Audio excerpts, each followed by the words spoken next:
Zayat, Ibáñez, Tonietti, Truco Gallo. Hola, sean bienvenidos a Truco Gallo, el podcast sobre actualidad política y económica de Argentina. Este es el episodio número 84. Mi nombre es Daniel Tonietti y me acompañan capítulo a capítulo Alfredo Cuchu Zayat. ¿Cómo estamos, Cuchu? Muy bien, buen día, buenas tardes, buenas noches para todos. Se completa el equipo con Pablo Totó Ibáñez. ¿Cómo le va, Totó? Buenas tardes para todos, amigos. Bien, se dio comienzo a las negociaciones con el Fondo Monetario Internacional. Lo hizo el ministro Martín Guzmán a través de un comunicado y a través de una comunicación que establecieron Kristalina Georgieva, que es la directora del Fondo Monetario Internacional, con el presidente Alberto Fernández. Se especula con la posibilidad de que finalmente se logre un acuerdo con el fondo que implique un desembolso se especula, de 20.000 millones de dólares. Lo que no se sabe todavía es si el desembolso de dinero, con qué destino tendría y cuáles serían las condicionalidades, si existiesen, del Fondo Monetario Internacional.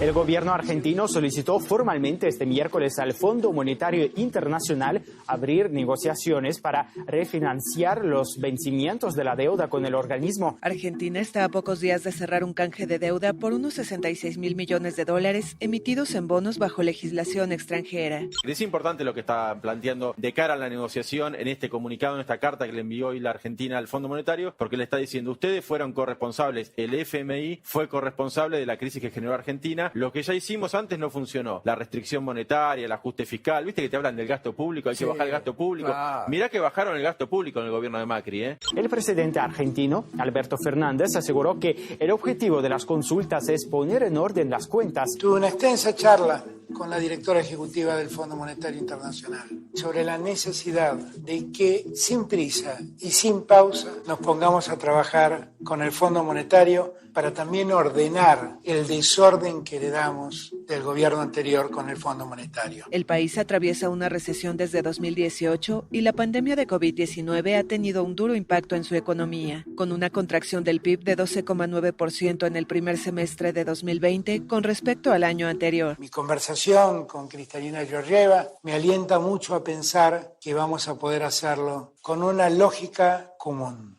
que es la lógica de no postergar a la Argentina y de no hacer sufrir a los que ya mucho han sufrido. Alfredo. Vamos a responder primero la siguiente pregunta. ¿Por qué se anunció el comienzo de las negociaciones con el Fondo Monetario Internacional un 26 de agosto, cuando todavía no se cerró el acuerdo con los acreedores en el sentido de los niveles de adhesión? Recién el 7 de septiembre se van a conocer los números finales del porcentaje de adhesión de los acreedores externos privados como de los acreedores privados a nivel local, o sea, del canje local y el canje internacional. Y todos pensaban que incluso hasta hace algunos días en el gobierno decían: no hay apuro, incluso la negociación con el fondo va a ser larga, puede ser que termine a fin de año, puede ser que incluso sea del primer trimestre del año próximo. Vamos a responder entonces la pregunta: ¿por qué se anunció el comienzo de las negociaciones con el fondo este 26 de agosto? Y me parece que aquí el gobierno se adelantó, dijo: vamos a frenar las presiones sobre esa negociación, y lo que por ahí en muchos aspectos a veces se le reclama al gobierno, tener reflejos rápidos, adelantarse a movidas que pueda haber de contrincantes, adversarios o simplemente jugadores especulativos, agarraron y anunciaron: las negociaciones comienzan. A nivel político lo anuncia primero el presidente, hay respuesta de la directora gerente Kristalina Georgieva, porque podía haber mantenido algún silencio, pero no, mandó un tuit, mandó un comunicado oficial del Fondo Monetario Internacional, y después, como bien decís vos, Dani, el ministro de Economía, Martín Guzmán, elaboró en 4 carillas, digamos, un documento importante en el sentido de cómo te sentás a negociar. En esa nota oficial se rescata que el gobierno de Alberto Fernández le pide al Fondo Monetario Internacional asistencia financiera. Vos planteás que puede llegar a ser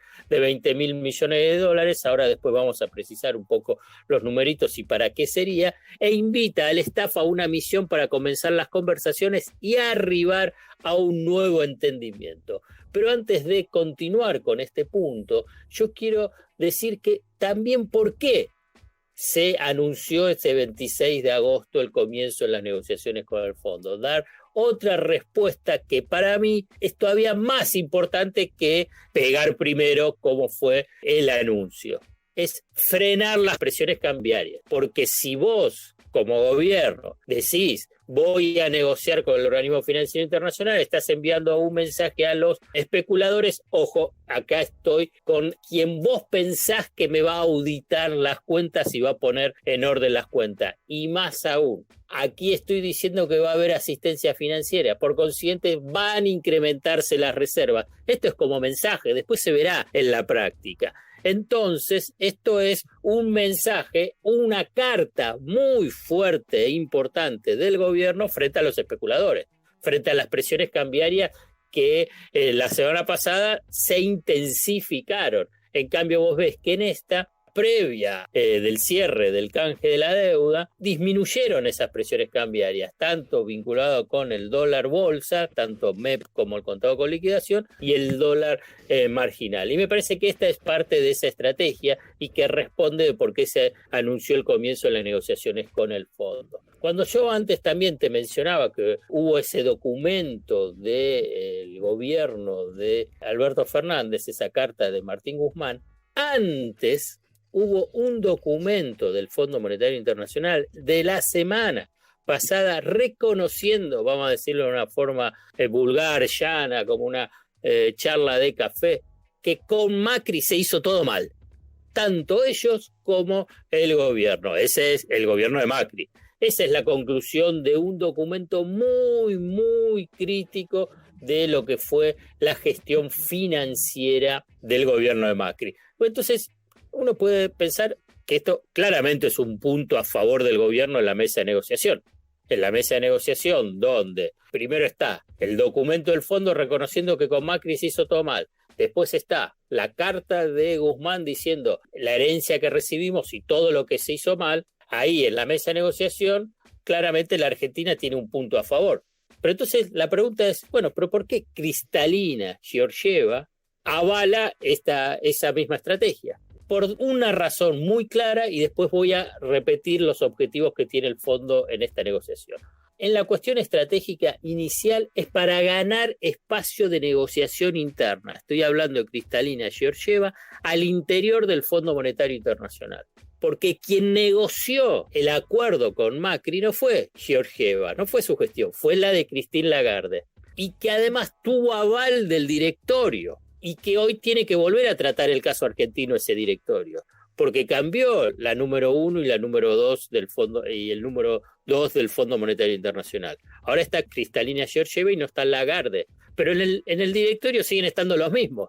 Entonces Kristalina Georgieva en esta negociación con la Argentina le dice al directorio, miren que se hizo todo mal en lo que va a ser esta negociación, que es importante. ¿Por qué? Porque cuáles son los objetivos que defiende sus propios intereses Georgieva. No es que se hizo parte del gobierno de Alberto Fernández. Yo en forma irónica digo, Georgieva se hizo peronista, pero eso es irónico. Ella está defendiendo su propia gestión y los propios intereses del fondo. Y repito los objetivos que en un podcast anterior mencioné es, punto 1, dar vuelta a la página de una historia nefasta para la historia del Fondo Monetario Internacional, si no es la peor, dando un crédito por 57.000 millones de dólares al gobierno de Mauricio Macri, que finalmente se desembolsó 44.000 millones de dólares, pero además se negoció en menos de 2 años 2 acuerdos que han fracasado de una forma estrepitosa, el crédito más voluminoso que entregó el Fondo Monetario Internacional a un solo país, financió la fuga de capitales, digamos, ese crédito violando estatutos del Fondo Monetario Internacional, es una página negra del Fondo Monetario Internacional. Entonces Georgieva dice, rápidamente tenemos que dar vuelta a la página de ese acuerdo con Macri y iniciar una nueva historia con el gobierno, con Argentina y con el gobierno de Alberto Fernández. Segundo objetivo es distribuir los costos de la crisis. Ya lo hizo en esa alianza táctica que tuvo con el gobierno de Alberto Fernández para que los acreedores externos privados asuman una quita y en el flujo de fondos para los próximos 10, 15 años, y entonces, como está atendiendo muchísima en términos financieros a muchos países vinculados con la pandemia, bueno, lo que necesita es distribuir los costos de la crisis. Y tercero, es cobrar la deuda, cobrar esos 44.000 millones de dólares, pero te lo voy a dar con más precisión, porque como hay modificaciones por los tipos de cambio, y ayer lo estuve buscando, a julio de este año, el monto de la deuda que tiene Argentina, según los registros oficiales con el Fondo Monetario Internacional, asciende a 45.095 millones de dólares.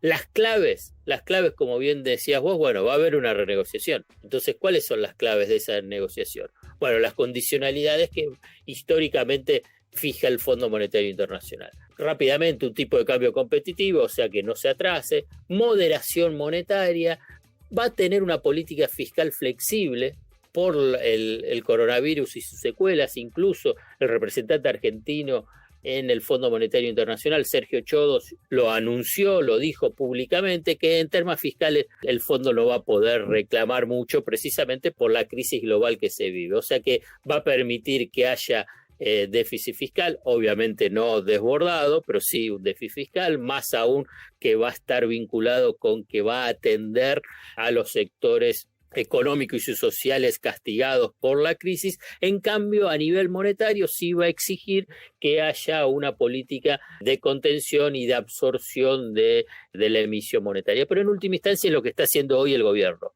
Un tipo de cambio competitivo es que está ajustando el dólar con pequeñas devaluaciones, como también en un podcast anterior mencioné. Desde el 10 de diciembre a la fecha ya lleva casi un 24% de suba el tipo de cambio. En cambio, la inflación está en 18-19%, incluyendo diciembre del año pasado. Y a cambio es mayor financiamiento. Puede ser esos 20.000 millones, más, menos, van a ir a reservas, va a haber menos presiones por el tema de devaluación, pero incluso ese monto de deuda va a estar íntimamente atado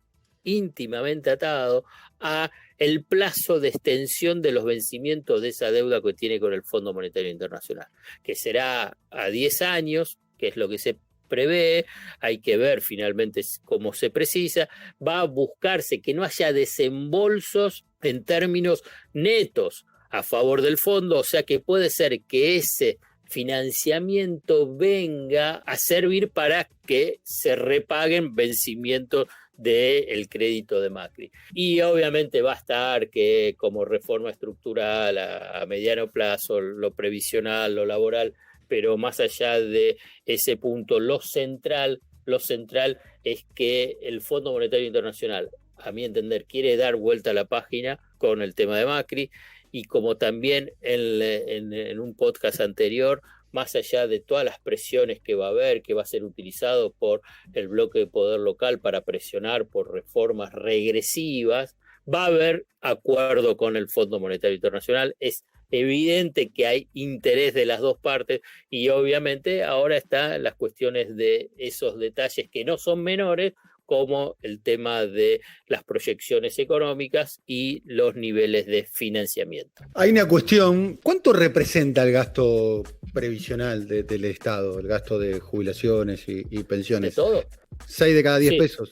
Sí, o hasta un poquito más. Ahora, con el tema del IFE y todo, puede ser muchísimo más. Yo creo que está más arriba entre 7 a 7,5. Bien, o sea, si hay que hacer un ajuste, una austeridad, un ahorro, es casi el lugar indicado, ¿no? De hecho, siempre fue como el reclamo histórico del Fondo Monetario Internacional, una reforma previsional en ese sentido. Es previsional y social cuando te digo estos números, ¿eh?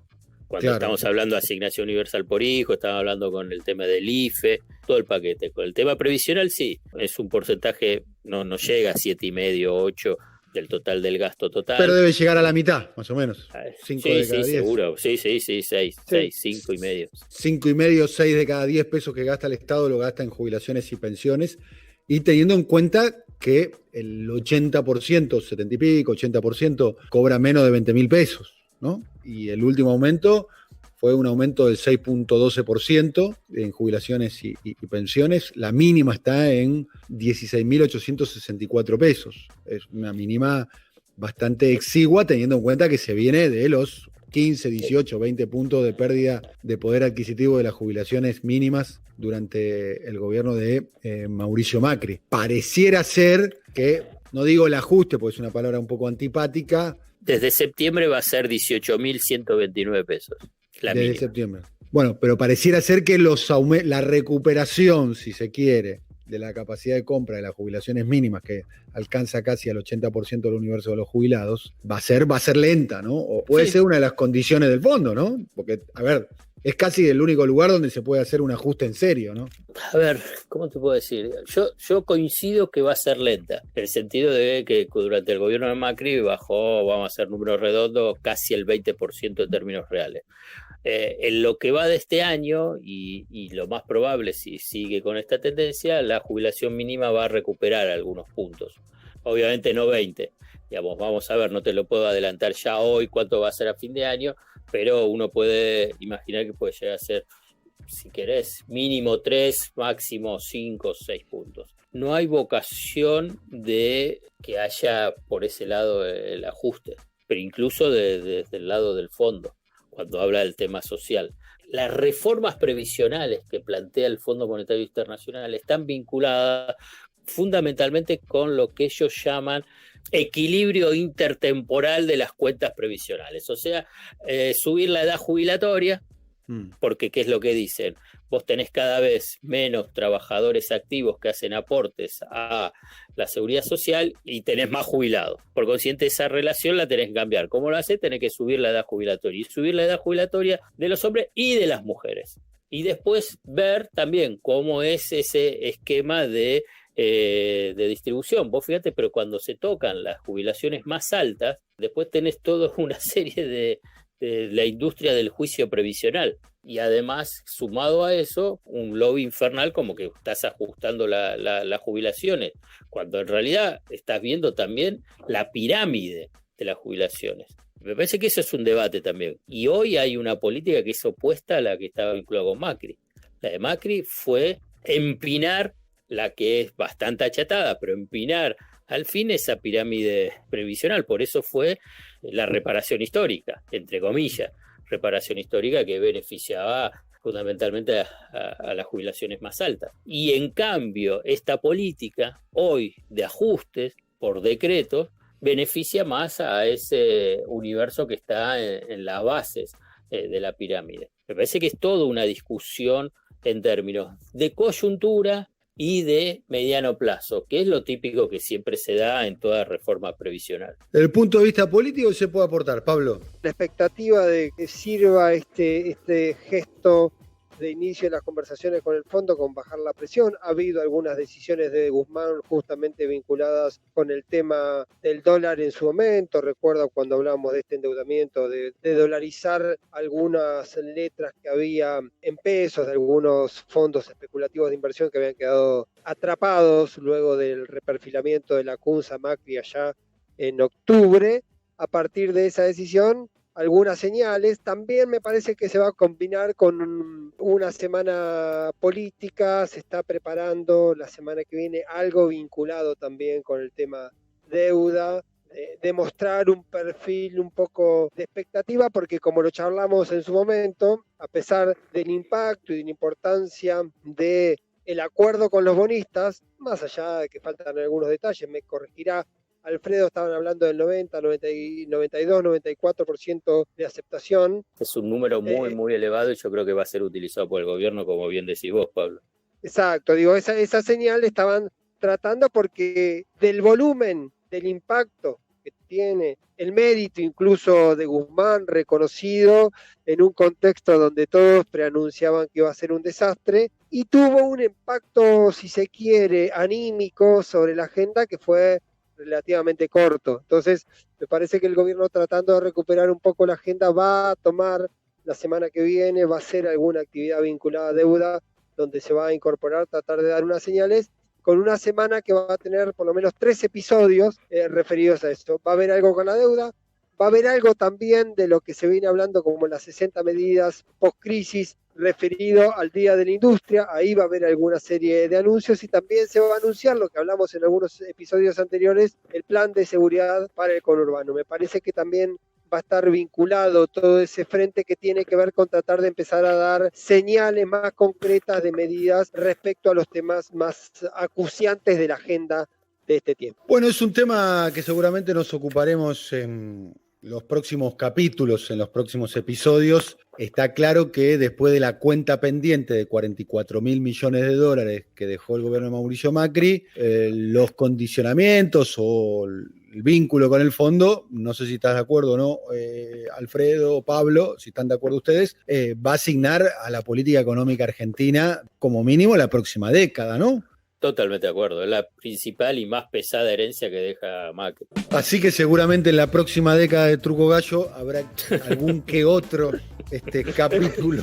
En el capítulo 1874, lo cual en ese capítulo usted, me imagino, obviamente en Goneta hay reelección indefinida, ¿no? Eso es una pregunta obvia, ¿no?